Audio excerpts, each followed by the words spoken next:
Voici les paroles d'Amos, un éleveur de troupeaux du village de Tekoa.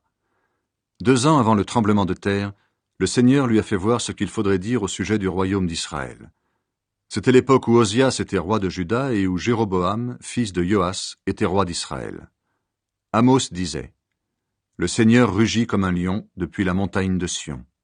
Oui, il fait entendre sa voix depuis Jérusalem. Les pâturages sont en très mauvais état, le sommet du mont Carmel est tout sec. » Annonce d'un jugement du Seigneur. Contre les Syriens. Voici ce que le Seigneur dit. J'ai beaucoup de crimes à reprocher aux Syriens de Damas. Le plus grave est celui-ci. Ils ont écrasé les habitants de Galaad sous des herses de fer. C'est pourquoi je ne changerai pas les décisions que j'ai prises. Je mettrai le feu au palais des rois de Syrie. Oui, je brûlerai le palais de Hazaël et de Ben-Hadad. Je ferai sauter les verrous des portes de la ville de Damas. Je supprimerai le roi de cette vallée où l'on fait le mal, le roi qui gouverne cette ville de plaisir. Et le peuple syrien sera envoyé à Kyr en exil. C'est le Seigneur qui le dit. Contre les Philistins. Voici ce que le Seigneur dit. J'ai beaucoup de crimes à reprocher aux Philistins de Gaza. Le plus grave est celui-ci. Ils ont déporté les habitants de villages entiers pour les livrer aux Édomites. C'est pourquoi je ne changerai pas les décisions que j'ai prises. Je mettrai le feu au mur de la ville de Gaza, et il dévorera ses belles maisons. Je supprimerai le roi d'Asdod et le roi qui gouverne Ascalon. J'attaquerai la ville d'Écron, et les Philistins restés en vie mourront. C'est le Seigneur Dieu qui le dit. Contre les Phéniciens. Voici ce que le Seigneur dit. J'ai beaucoup de crimes à reprocher aux Phéniciens de Tyr. Le plus grave est celui-ci. Ils n'ont pas respecté les accords qui les unissaient à Israël comme à des frères. En effet, ils ont déporté les habitants de villages entiers pour les livrer aux Édomites. C'est pourquoi je ne changerai pas la décision que j'ai prise. Je mettrai le feu au mur de la ville de Tyr, et il dévorera ses belles maisons. Contre les Édomites. Voici ce que le Seigneur dit. J'ai beaucoup de crimes à reprocher aux gens d'Édom. Le plus grave est celui-ci. Ils ont poursuivi leurs frères d'Israël, l'épée à la main. Ils n'ont eu aucune pitié pour eux. Dans leur colère, ils ne s'arrêtent pas de tuer, ils gardent une haine qui ne finit jamais. C'est pourquoi je ne changerai pas la décision que j'ai prise.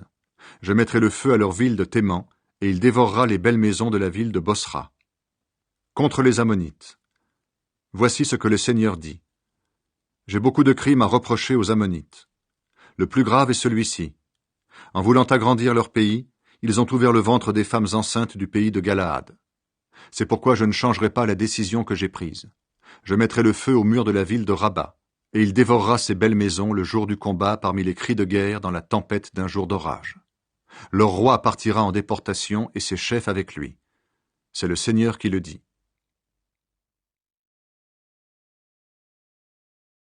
Contre les Moabites. Voici ce que le Seigneur dit. J'ai beaucoup de crimes à reprocher aux gens de Moab. Le plus grave est celui-ci. Ils ont brûlé les os du roi d'Édom et ils en ont fait de la cendre. C'est pourquoi je ne changerai pas la décision que j'ai prise. Je mettrai le feu au pays de Moab, il dévorera les belles maisons de la ville de Kérioth. Moab mourra au milieu d'un grand bruit, au milieu des cris de guerre et au son de la corne de bélier. J'enlèverai le roi qui le gouverne, et je ferai mourir tous ses chefs avec lui. C'est le Seigneur qui le dit. Contre les habitants de Juda. Voici ce que le Seigneur dit. J'ai beaucoup de crimes à reprocher aux gens de Juda. Le plus grave est celui-ci. Ils ont rejeté mes enseignements, ils n'ont pas obéi à mes commandements, et ils se sont trompés comme leurs ancêtres qui suivaient les faux dieux, et ces dieux les ont trompés eux aussi.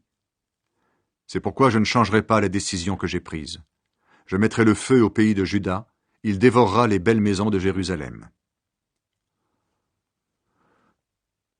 Contre les Israélites du royaume du Nord. Voici ce que le Seigneur dit. J'ai beaucoup de crimes à reprocher aux gens d'Israël. C'est pourquoi je ne changerai pas la décision que j'ai prise. Ils vendent l'innocent comme esclave pour avoir de l'argent. Ils vendent le malheureux pour avoir une paire de sandales. Ils mettent la tête des pauvres dans la poussière. Ils ne respectent pas le droit des petits. Le père et le fils couchent avec la même femme, et ainsi ils insultent mon honneur. Dans tous les lieux de culte, ils dorment sur les vêtements qu'ils ont pris aux pauvres. Dans la maison de leur Dieu, ils boivent le vin qu'ils ont pris aux gens. Pourtant moi, j'ai détruit pour vous les populations amorites. Ces gens étaient aussi grands que les cèdres et aussi forts que les chênes. Je les ai entièrement détruits. Autrefois, moi, je vous ai fait sortir d'Égypte, et je vous ai conduit dans le désert pendant 40 ans pour que vous possédiez le pays des Amorites. Plus tard, parmi vos fils, j'en ai appelé certains pour qu'ils deviennent prophètes. Et parmi vos jeunes gens, j'en ai appelé d'autres pour qu'ils se consacrent à moi par un vœu. Est-ce que ce n'est pas la vérité, gens d'Israël? Moi, le Seigneur, je le déclare. Mais vous avez fait boire du vin à ceux qui avaient promis de ne pas en boire, et vous avez interdit aux prophètes de parler de ma part. Eh bien, moi, maintenant, je vous écraserai comme une charrette pleine de marchandises écrase tout sur son passage. Même les plus rapides ne pourront pas fuir, même les plus forts ne pourront pas utiliser leur force, même les meilleurs soldats ne pourront pas sauver leur vie. Celui qui lance les flèches ne résistera pas, le coureur ne s'échappera pas, l'homme à cheval ne sauvera pas sa vie. Ce jour-là, le plus courageux fuira tout nu. Voilà ce que le Seigneur déclare.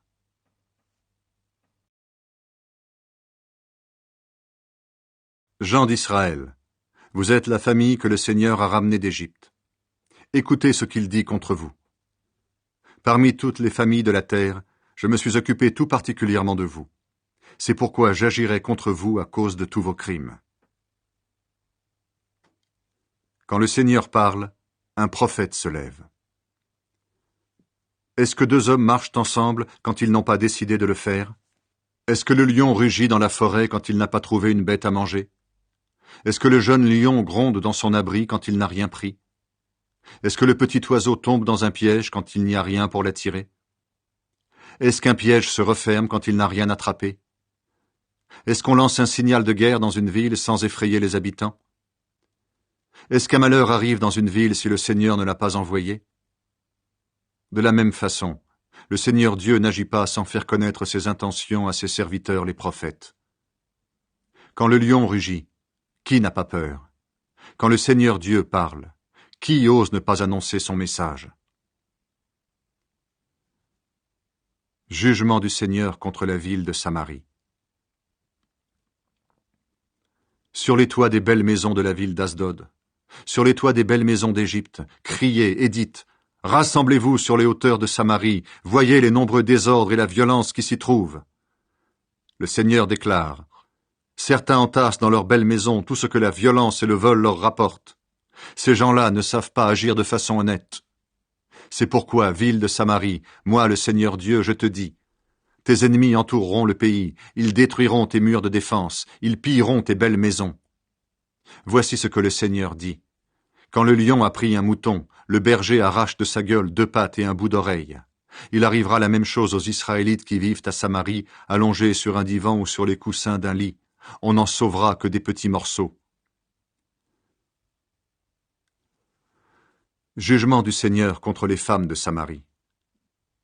Le Seigneur Dieu, le Dieu de l'univers, déclare: écoutez et faites connaître ces avertissements à la famille de Jacob. Le jour où j'agirai contre le peuple d'Israël à cause de ses crimes, j'agirai contre les autels de Béthel. On cassera les coins relevés de l'autel, et ils tomberont par terre. Je démolirai les maisons de la saison froide et celles de la saison chaude. Je détruirai les maisons décorées d'ivoire, les grandes maisons disparaîtront. Voilà ce que le Seigneur déclare. Vous, les femmes de Samarie, grasses comme les vaches du Bachan, écoutez cette parole. Vous écrasez les pauvres par l'injustice, vous mettez à terre les malheureux, et vous dites à vos maris: apporte donc à boire. Le Seigneur Dieu a fait ce serment.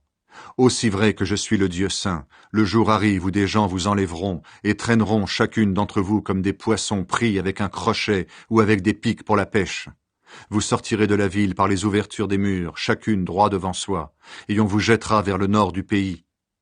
Voilà ce que le Seigneur déclare. Jugement sur une religion qui ne vaut rien.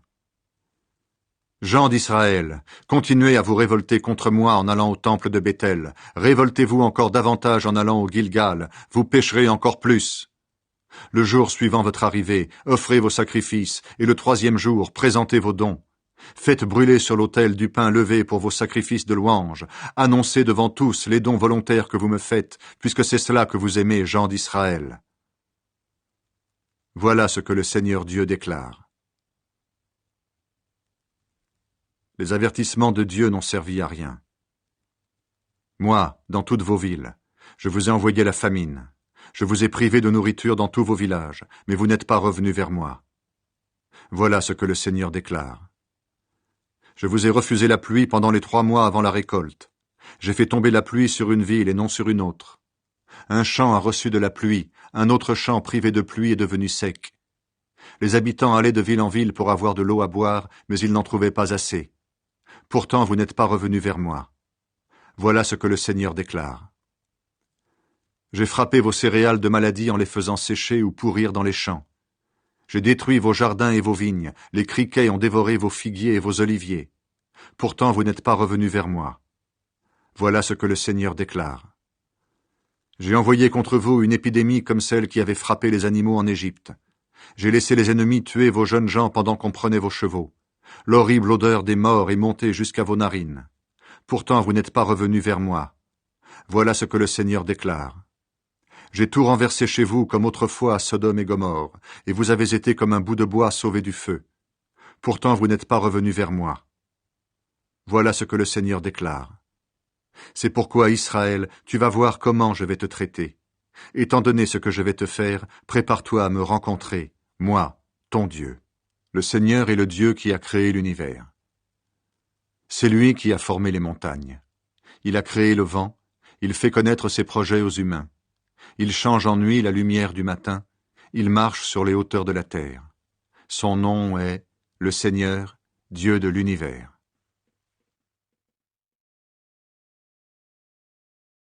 Chant de deuil du prophète sur le peuple d'Israël. Gens d'Israël, écoutez ces paroles, ce chant de deuil que je chante pour vous.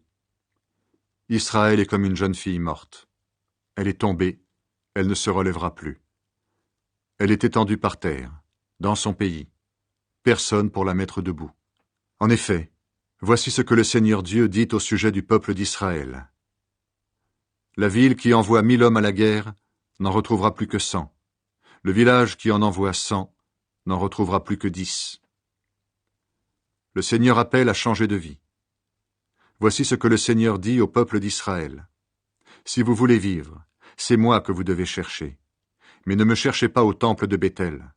N'entrez pas au lieu sacré du Gilgal. Ne passez pas à celui de Beersheba.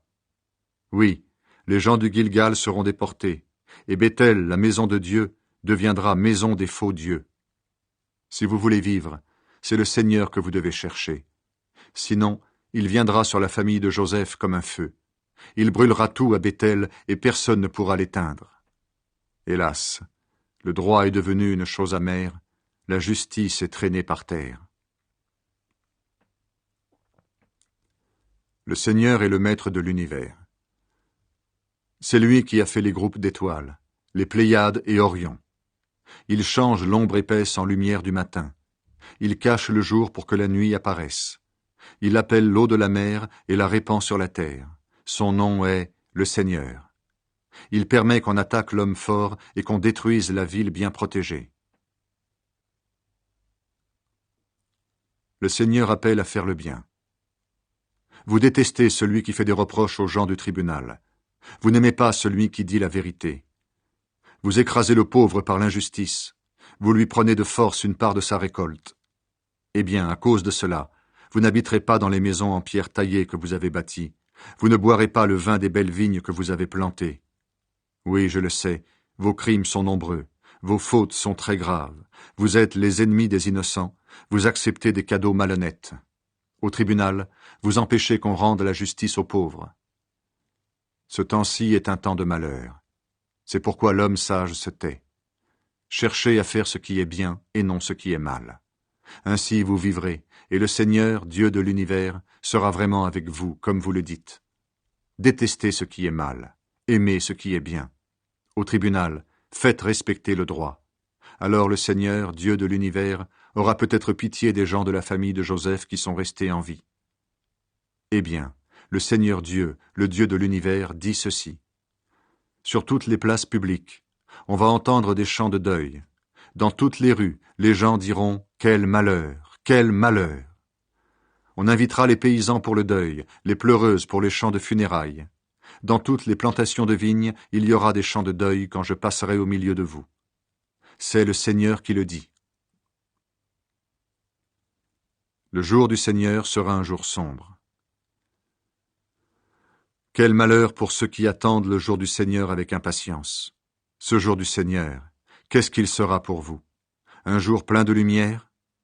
Non, un jour sombre. Il fera penser à un homme qui fuit devant un lion et qui rencontre un autre animal sauvage. Puis cet homme entre chez lui, il appuie la main contre le mur et se fait mordre par un serpent. Est-ce que le jour du Seigneur sera plein de lumière? Non, ce sera un jour sombre, un jour noir, sans aucune clarté. Jugement du Seigneur contre les cérémonies religieuses. Je déteste vos pèlerinages, ils ne sont rien pour moi. Je ne peux plus supporter vos rassemblements. Les animaux complètement brûlés et les produits de la terre que vous m'offrez, ils ne me plaisent pas. Vos sacrifices de bêtes grasses, je ne les regarde même pas. Arrêtez de crier vos cantiques à mes oreilles, je ne veux plus entendre la musique de vos harpes. Mais faites jaillir le droit comme une source, laissez la justice s'écouler comme une rivière débordante. Gens d'Israël, pendant les 40 ans que vous êtes restés au désert, vous ne m'avez offert ni sacrifice ni produit de la terre. Mais aujourd'hui, vous portez les statues que vous avez fabriquées vous-même, celles de Sakout, votre roi et votre Dieu, et celles de Kéwan, votre étoile et votre Dieu. Eh bien, je vais vous déporter plus loin que Damas. C'est le Seigneur qui le dit. Son nom est le Dieu de l'univers.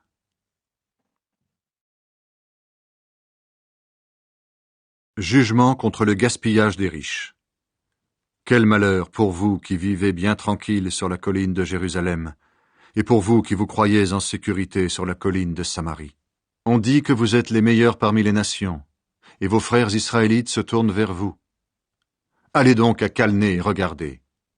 Ensuite, allez de là jusqu'à Hamath, la grande ville, puis descendez à Gath chez les Philistins. Est-ce que vous valez mieux que ces royaumes? Est-ce que votre pays est plus grand que leur pays? Vous cherchez à repousser le jour du malheur, mais vous faites venir le jour de la violence. Vous êtes couchés sur des lits décorés d'ivoire, vous êtes étendus sur vos divans pour manger les meilleurs agneaux du troupeau et les veaux les plus gros de l'étable. Vous chantez au son de la harpe. Comme David, vous inventez de nouveaux instruments de musique. Vous buvez du vin dans de grandes coupes, vous vous parfumez avec de l'huile fine, mais la famille de Joseph va être détruite, et cela ne vous fait rien. C'est pourquoi maintenant vous serez les premiers à être déportés. Et vous disparaîtrez, bande de paresseux. La ville de Samarie va être détruite. Le Seigneur Dieu, le Dieu de l'univers, a fait ce serment. Aussi vrai que je suis Dieu, l'orgueil du royaume d'Israël me dégoûte. Je déteste ces belles maisons. Je livrerai à ses ennemis la ville de Samarie avec tout ce qu'elle contient. S'il reste 10 hommes dans une famille, ils mourront. Alors un parent sortira les morts de la maison pour les brûler. S'il reste quelqu'un en vie dans la dernière pièce de la maison, le parent lui demandera « Est-ce qu'il y a encore des gens avec toi ?» L'autre répondra « Non, il n'y a plus personne. » Il ajoutera « Tais-toi. Ce n'est pas le moment de dire le nom du Seigneur. » En effet, le Seigneur n'a qu'à donner un ordre. Alors les grandes maisons sont détruites et les petites tombent en morceaux. Certaines victoires ne servent à rien. Est-ce que les chevaux courent sur les rochers? Est-ce qu'on laboure dessus avec des bœufs?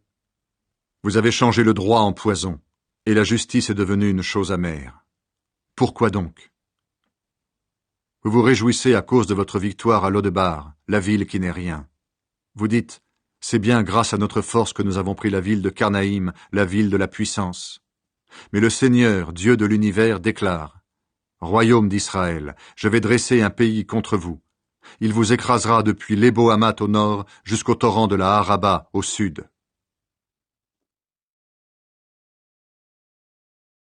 Première vision d'Amos.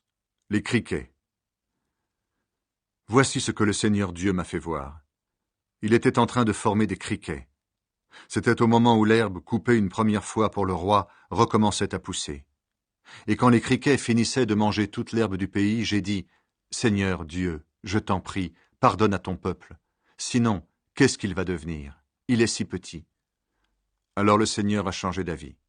Il a dit, « Cela n'arrivera pas. » Deuxième vision. Le feu. Voici encore ce que le Seigneur Dieu m'a fait voir. Il faisait appel au feu pour accomplir un jugement. La chaleur séchait l'eau qui est sous la terre et elle brûlait le pays d'Israël. Alors j'ai dit, Seigneur Dieu, je t'en prie, arrête.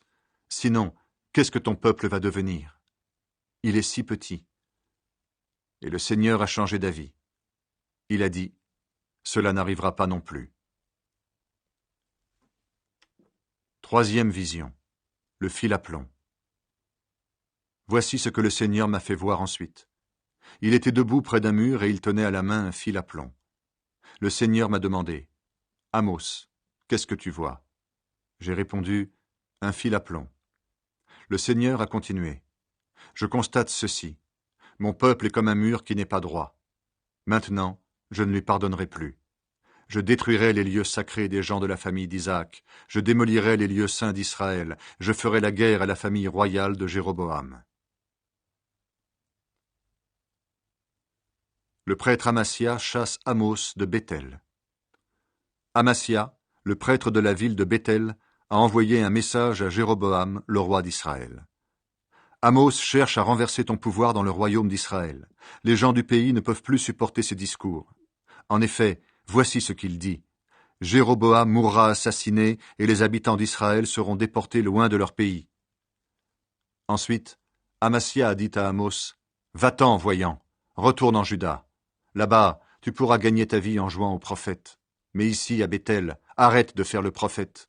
En effet, c'est le lieu saint du roi, le temple du royaume. Amos a répondu à Amassia, je n'étais pas prophète, et je ne viens pas d'une école de prophètes. J'élevais des bœufs et je m'occupais des figuiers sauvages. Mais le Seigneur m'a pris quand j'étais derrière le troupeau et il m'a dit, va parler de ma part à Israël, mon peuple. Mais toi, Amassia, tu me dis, ne parle pas de la part de Dieu contre Israël, ne bavarde pas contre la famille d'Isaac. Eh bien, voici ce que le Seigneur dit. Ta femme deviendra une prostituée dans la ville. On tuera tes fils et tes filles. On mesurera la terre que tu possèdes pour la distribuer à d'autres. Et toi, tu mourras dans un pays impur, et les habitants d'Israël seront déportés loin de leur pays.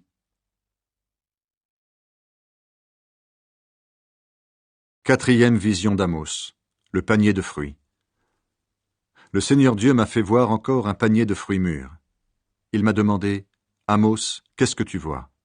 J'ai répondu, un panier de fruits mûrs. Alors le Seigneur m'a dit, c'est la fin pour Israël, mon peuple, comme pour des fruits mûrs. Maintenant, je ne lui pardonnerai plus. Le jour où j'agirai, je le déclare, moi, le Seigneur Dieu, les chanteuses du palais du roi chanteront des chants de deuil. Il y aura beaucoup de morts, on jettera les corps partout. Tout sera silencieux. Les commerçants malhonnêtes entraînent la catastrophe. Écoutez bien, vous qui marchez sur la tête des pauvres et qui voulez supprimer les gens simples du pays. Vous dites, vite, que la fête de la nouvelle lune finisse, alors nous pourrons vendre notre grain. Que la fin du sabbat arrive vite, alors nous pourrons ouvrir nos greniers. Nous allons diminuer la marchandise, augmenter les prix et fausser les balances. Nous pourrons acheter les faibles et les pauvres comme esclaves pour le prix d'une paire de sandales. Nous vendrons même les déchets de blé. Le Seigneur fait ce serment. Israël est fier de son pays. Eh bien, je le jure par ce pays, je n'oublierai jamais vos façons de faire. C'est pourquoi la terre tremblera, tous les habitants seront en deuil. Comme le Nil en Égypte quand il déborde, elle se soulèvera complètement, puis elle retombera. Le Seigneur Dieu déclare, ce jour-là, je ferai coucher le soleil en plein midi, et il fera nuit sur la terre en plein jour. Je changerai vos fêtes en deuil, et tous vos chants seront des chants de funérailles. Tout le monde portera le tissu de deuil autour de la taille. Toutes les têtes seront rasées comme pour la mort d'un fils unique, et tout cela finira comme un jour rempli d'une tristesse amère. Le Seigneur Dieu déclare, le jour vient où j'enverrai la famine dans le pays. Les gens auront faim, mais non de nourriture. Ils auront soif, mais non pour boire de l'eau. Ils auront faim et soif d'entendre ce que je dis. Ils iront un peu partout, du sud du pays vers l'ouest, puis du nord vers l'est, pour chercher à entendre la parole du Seigneur, mais ils ne la trouveront pas. Ce jour-là, les belles jeunes filles et les jeunes hommes seront épuisés par la soif. Certains font des serments par le faux Dieu de Samarie. Ils jurent en disant « Je le jure par ton Dieu, Dan » ou « Je le jure par le chemin sacré qui conduit à Beersheba ». Eh bien, ceux-là tomberont et ils ne se relèveront pas.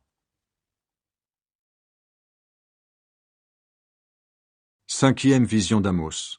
Le lieu saint est détruit. J'ai vu le Seigneur debout sur l'autel. Il a dit, frappe le haut des colonnes et que leurs bases soient secouées. Casse-les et qu'elles tombent sur la tête des gens. Si certains sont encore en vie, je les ferai mourir par l'épée. Personne ne pourra fuir, personne ne restera en vie. S'ils arrivent à entrer dans le monde des morts, j'irai là-bas pour les prendre. S'ils montent jusqu'au ciel, j'irai là-haut pour les faire descendre. S'ils vont se cacher au sommet du mont Carmel, j'irai les chercher et je les prendrai. S'ils veulent échapper à mon regard en allant au fond de la mer, je commanderai aux serpents de la mer de les mordre. S'ils vont chez leurs ennemis comme prisonniers, je donnerai l'ordre de les tuer. Je les surveillerai, non pour leur bonheur, mais pour leur malheur. Le Seigneur est le juge de la terre. Le Seigneur, Dieu de l'univers, touche la terre de sa main, et elle tremble. Tous ses habitants sont en deuil. Comme le Nil en Égypte, quand il déborde, elle se soulève tout entière, puis elle retombe. Dieu a bâti ses chambres dans le ciel qui couvrent la terre comme un toit. Il appelle l'eau de la mer et la répand sur la terre. Son nom est le Seigneur. Le Seigneur juge le royaume coupable d'Israël. Le Seigneur déclare, « Gens d'Israël, est-ce que vous êtes plus précieux pour moi que les Éthiopiens? Je vous ai fait sortir d'Égypte, mais j'ai aussi fait sortir les Philistins de Caphtor et les Syriens de Kyr. Vous ne savez donc pas cela? » Le Seigneur Dieu regarde avec attention le royaume coupable d'Israël. Il déclare, « Je vais le supprimer de la terre. Pourtant, je ne supprimerai pas complètement les gens de la famille de Jacob. Oui, je vais donner des ordres. Parmi tous les peuples, je vais secouer le peuple d'Israël comme on secoue les grains avec un tamis et aucune pierre ne tombe par terre. Tous les coupables de mon peuple mourront à la guerre. Pourtant ils disent, le malheur n'arrivera pas, il ne nous touchera pas. Après le malheur, Dieu relèvera son peuple. La ville de David est comme une hutte qui ne tient pas debout. Un jour, moi, le Seigneur, je fermerai ses ouvertures, je relèverai ses pierres, je la reconstruirai comme elle était avant. Alors le peuple d'Israël pourra reprendre les anciennes terres du royaume d'Édom et des autres peuples qui m'ont connu autrefois. Moi, le Seigneur, je le déclare, et je le ferai. Le Seigneur déclare encore, « Le jour vient où les récoltes seront si abondantes qu'elles dureront jusqu'au moment du labour. De même, la récolte du raisin durera jusqu'au moment où l'on sème le blé. Alors le vin nouveau coulera sur les collines, et elles seront inondées. Je rendrai son ancienne situation à mon peuple Israël. Ils rebâtiront les villes détruites, et ils les habiteront de nouveau. Ils planteront des vignes, et ils boiront du vin. Ils cultiveront des jardins, et ils mangeront leurs produits. Je replanterai mon peuple sur sa terre. On ne les chassera plus de la terre que je leur ai donnée. Voilà ce que j'annonce, moi, le Seigneur votre Dieu.